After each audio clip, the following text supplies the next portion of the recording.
أعوذ بالله من الشيطان الرجيم. بسم الله الرحمن الرحيم. يوم يجمع الله الرسل فيقول ماذا أجبتم؟ قالوا لا علم لنا إنك أنت علام الغيوب. إذ قال الله يا عيسى ابن مريم اذكر نعمتي عليك وعلى والدتك إذ أيدتك بروح القدس تكلم الناس في المهد وكهلا وإذ علمتك الكتاب والحكمة والتوراة والإنجيل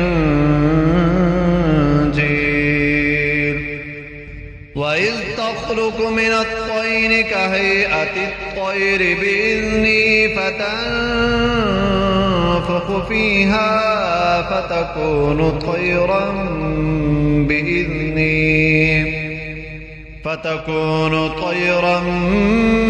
بإذني وتبرئ الأكمه والأبرص بإذني وإذ تخرج الموتى بإذني وإذ كففت بني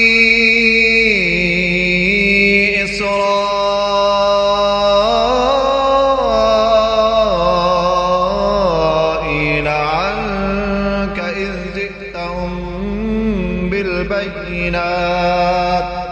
بالبينات فقال الذين كفروا منهم إن هذا إلا سحر مبين. وإذ أوحيت إلى الحواريين أن آمنوا بي وبرسولي قالوا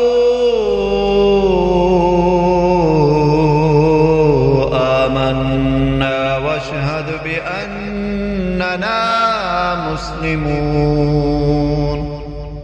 إذ قال الحواريون يا عيسى ابن مريم هل يستطيع ربك أن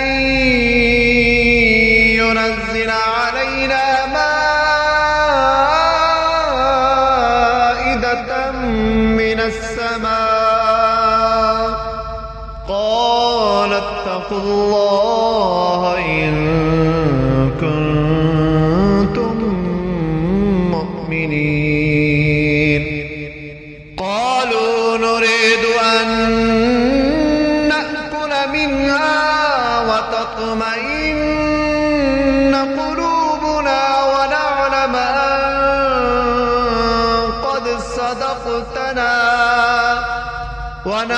أن قد صدقتنا ونكون عليها من الشاهدين. قال عيسى ابن مريم اللهم ربنا أنزل علينا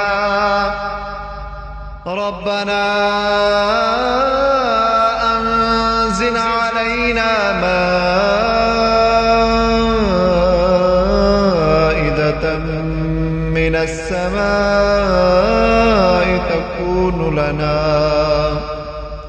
تكون لنا عيدا لأولنا وآخرنا وآية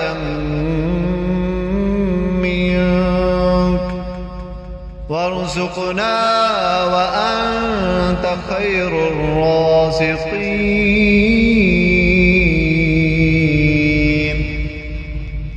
قال الله إني منزلها عليكم فمن يكفر بعد منكم فإني أعذبه عذابا لا أعذبه أحدا من العام